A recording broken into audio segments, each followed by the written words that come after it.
भावी योगी संत का दरबार। और आज हमारे सदन की नींव के प्रोग्राम की पूर्व संध्या का सत्संग।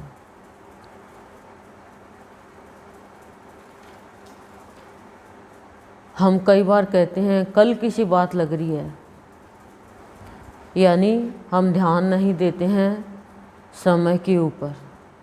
सबसे बलवान क्या है? समय। समय बीत रहा है लेकिन ध्यान किसी का भी नहीं है। हम कहते हैं कई बार समय रहते सचेत हो जा, नहीं तो जीवन है वो निरर्थक चला जाएगा।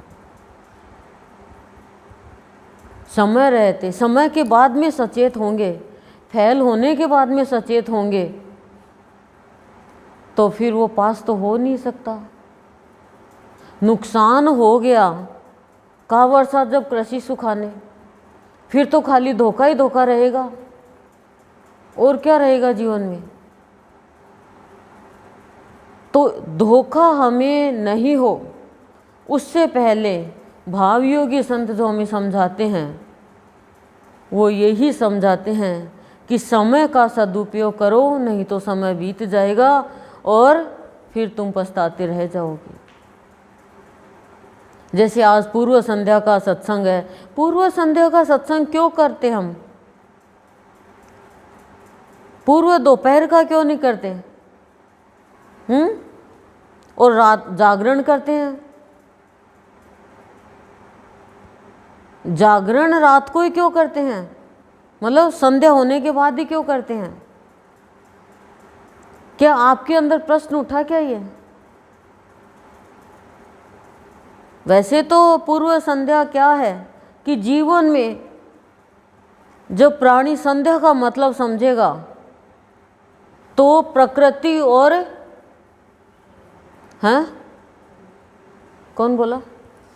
कोई बोला? क्या बोली? पुरुष। हाँ, प्रकृति और पुरुष का मिलन होता है। पुरुष कौन है? परमात्मा। तो पूर्व संध्या का हम इसलिए करते हैं कि आत्मा और परमात्मा का मिलन हो जाए और जीवन अपूर्व बन जाए।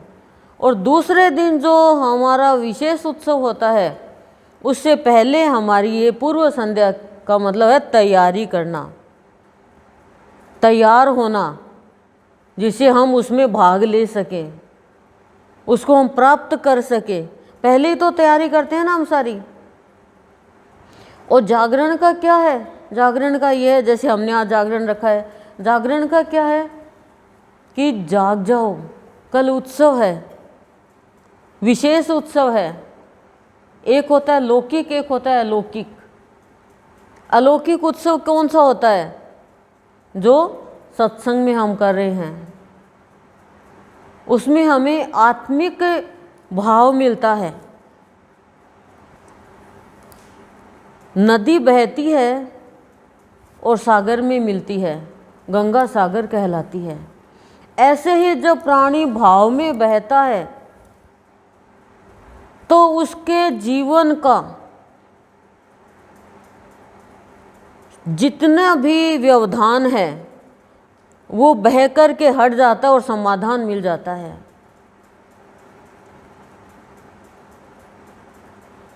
भाव में बहना और भाव में बहाना, भाव को पीना और भाव को पिलाना,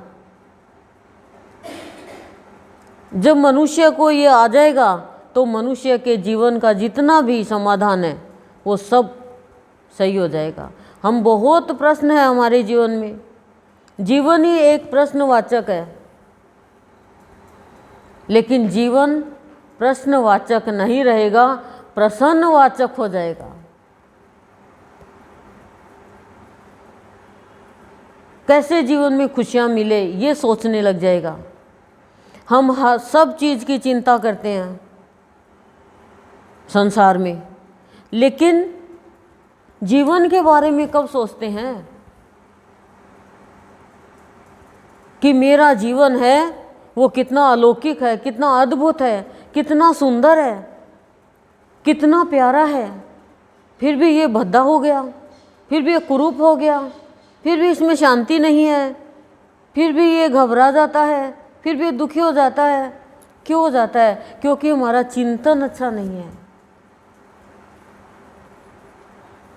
जितना जितना हम चिंतन भगवान का करेंगे, प्रभु चिंतन, उतनी उतनी हमें चिंता से मुक्ति मिल जाएगी।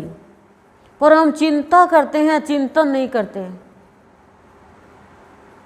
तो चिंता में समय का दुरुपयोग होता है, जीवन का दुरुपयोग होता है, और चिंतन में समय का सदुपयोग होता है और जीवन का भी सदुपयोग होता है। दूसरा, संयम बहुत जरूरी है जीवन में। यदि संयम नहीं है तो हम गलत काम कर देंगे, घबराहट पैदा हो जाएगी, व्याकुलता लग जाएगी, छोटे छोटे काम में परेशान हो जाएंगे, हड़बड़ाहट हो जाएगी, और हमारी जो सफलता मिलने वाली है हमें जीवन में, उसमें हम असफल हो जाएंगे और काम बनता हुआ बिगड़ जाएगा हमारा। संयम बहुत ज़रूरी है। अरे कोई आपको ऐसा लग रहा कि आसमान ही टूट के गिर गया, इतनी परेशानी आ गई, ये मान लो कि वो परेशानी आकर ही तो होगा सही। आपको कोई चीज़ खराब है, उसको साफ करनी है उसमें, तो आपको पूरा ही उल्टोगे आप, या थोड़ा सा उलट के सीधा कर लोगे तो गंदगी तो रह जाएगी। तो ये मान के चलो कि आसमान के जितना संकट टूट गया, आ गया जीवन में, और हम घबराहट पैदा कर देते हैं। ये नहीं पता नया जीवन हमारी तैयारी में है। और आप चिंता कितनी करो, हे भगवान अभी तक सूरज आया ही नहीं, हे भगवान अभी तक सूरज आया ही नहीं, वो सूरज अपने समय पे आएगा। आप कितनी भी चिंता करो कि हे भगवान अभी तक सूरज छिपा ही नहीं, हे भगवान अभी तक सूरज छिपा ही नहीं, तो वो अपने समय पे छिपेगा, अस्त होगा। आप कितनी भी चिंता करो कि हे भगवान जल्दी से रात बीत जाए, सवेरा हो जाए, जल्दी से रात बीत जाए, सवेरा हो जाए, वो अपने हिसाब से चलेगी। तो ये है चिंता। भगवान का चिंतन करना चाहिए, निरर्थक बातों को छोड़ करके। और कोई भी हमसे ऐसी वैसी बात करे, उसका जवाब देने की जरूरत नहीं है। वो कहता मैं हूं तेरे प्रश्न का उत्तर, मैं हूं तेरा जीवन का सवाल, मेरे से करना तू बात, लेकिन तू मेरा है। तो घबराहट किसके पैदा होती है? जिसको अपने ईश्वर पे विश्वास नहीं है कि मेरे भीतर मेरा ईश्वर है, और वो घबराने वाला ईश्वर के अस्तित्व को ही मिट्टी में मिला देता है। बस ऊपर ऊपर की भक्ति कर रहे हैं, तब तक हमें घबराहट है, संयम नहीं है। सत्संग हमें संयम देता है, संयम देता। कितना भी परिश्रम करो, कितना भी चाहे आपके पास बाहर का वैभव हो, लेकिन संयम तो सत्संग से आएगा। और संयम आ जाएगा तो फिर आप सदा संतोष में रहोगे, शांति में रहोगे, प्यारमय जीवन व्यतीत करोगे, और अपने जीवन के प्रति सचेत रहोगे, और समय को सार्थक करोगे। हे भगवान अब क्या होगा, हे भगवान अब क्या होगा, करो और प्रभु चिंतन करो, तो संयम रहेगा।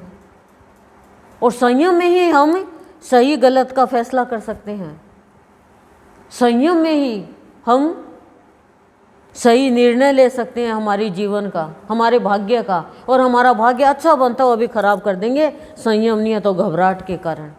और वो घबराहट वाला, हड़बड़ाहट वाला भगवान को नहीं जानता है कि उसने तेरे लिए कितना अच्छा सोच रखा है, पर तेरे संयम के नहीं होने के कारण तूने धर्म के बजाय अधर्म को अपना लिया। संयम नहीं है ना, जल्दबाजी में गलत कर देंगे, किसी भी मनुष्य की बात को मान्यता दे देंगे, ये भी नहीं सोचेंगे कि हम ये मेरा अच्छा सोच भी रहा है क्या। आप कितना किसका तो हमारा, हम कितने किसके बनेंगे।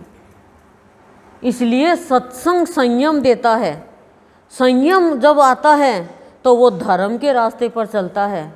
फिर कितनी भी 100% चाहे उल्टी परिस्थिति आ जाए, हम संयम रखेंगे, घबराएंगे नहीं, चिंता नहीं करेंगे, अपने ईश्वर पे विश्वास रखेंगे कि हे भगवान, चाहे कितने भी संकट आए, 100% आए, लेकिन मेरे को विश्वास है कि तू मेरे जीवन में अच्छा करेगा।